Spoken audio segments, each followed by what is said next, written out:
कौटुंबिक वादातून पत्नीने केला पतीचा खून. अहमदपूर पोलिसांनी अवघ्या काही तासातच उघड केला बनाव.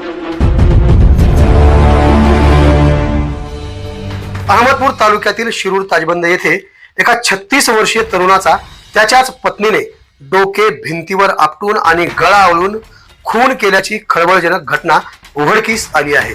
प्रशांत प्रकाश गायकवाड वय 36 असे मृताचे नाव असून सुरुवातीला अपघाताचा बनाव रचणाऱ्या पत्नीचा प्रताप अहमदपूर पोलिसांनी आपल्या कौशल्याने उघड केला आहे.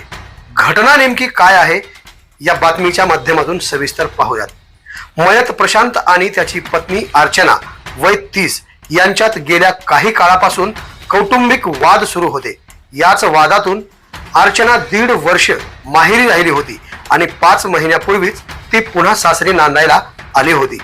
बुधवारी दिनांक 17 डिसेंबर रोजी सायंकाळी अर्चनाने पती बेशुद्ध पडला आहे असा बनाव रचून धीर प्रवीण गायकवाड याला घरी बोलावले.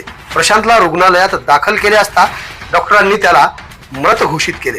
सुरुवातीला अर्चनाने पती दारू पिऊन मारहाण करत असताना मी त्यांना स्वयंरक्षणात ढकलले आणि त्यात त्यांचा मृत्यू झाला असा बनाव रचला होता. प्रशांतच्या शरीरावरील जखमा आणि गळ्यावरील खुणा पाहून पोलिसांना संशय आला. तसेच शवविच्छेदन अहवालात डोक्याला गंभीर मार लागल्याने मृत्यू झाल्याचे स्पष्ट झाले. या गुन्ह्याचा तपास करण्यासाठी अहमदपूर पोलिसांनी तपासाची चक्रे वेगाने फिरविली. पोलीस उपनिरीक्षक स्मिता जाधव, पोलीस अंमलदार बाळासाहेब साळवे, तानाजी आरदवाड, हनुमंत आरदवाड, पद्माकर पांचाळ आणि विशाल सारोळे यांच्या पथकाने संशयित अर्चना हिची कसून चौकशी सुरू केली.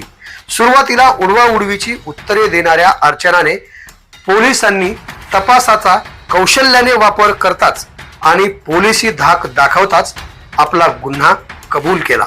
अर्चनाने कबुली दिली की मागील भांडणाची कुरापत काढून तिने प्रशांत दारूच्या नशेत असताना त्याचे डोके भिंतीवर आपटले आणि दोरीने गळा आवळून त्याचा खून केला. मृताचा भाऊ प्रवीण गायकवाड याने दिलेल्या फिर्यादीवरून अहमदपूर पोलिसांनी भारतीय न्याय संहिता 2023 कलम 103(1) अन्वये खुनाचा गुन्हा नोंदवला आहे. उपविभागीय पोलीस अधिकारी अरविंद रायबोले यांच्या मार्गदर्शनाखाली पोलीस निरीक्षक विनोद म्हेत्रेवार आणि त्यांचे पथक या प्रकरणाचा पुढील तपास करत आहेत. अवघ्या काही तासात खुनाचा गुन्हा उघडकीस आणल्यामुळे अहमदपूर पोलिसांचे सर्वत्र कौतुक होऊ लागले आहे. आवाज बहुजनांचा.